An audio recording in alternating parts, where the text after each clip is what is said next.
Ani nga argument gasulti ang ato ang mga scholars nga something exists the world.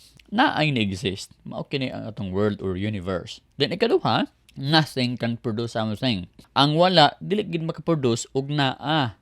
Imposible mga igsoon nga ang naa moabot lang pinaagi sa wala. Pero mga igsoon mao ba gituohan sa mga atheist. Katuo sila nga sa unang panahon na ay usa ka single nga point. Gamay jud kay nga point nga walay space, walay time, walay matter ana nga point. Mas gamay pa sa tuldok sa ballpen. Diha nasulod ang kusog kay nga energy nga dug jud kay nga energy. Nagstay siya dito sa walay space, walay time, walay matter.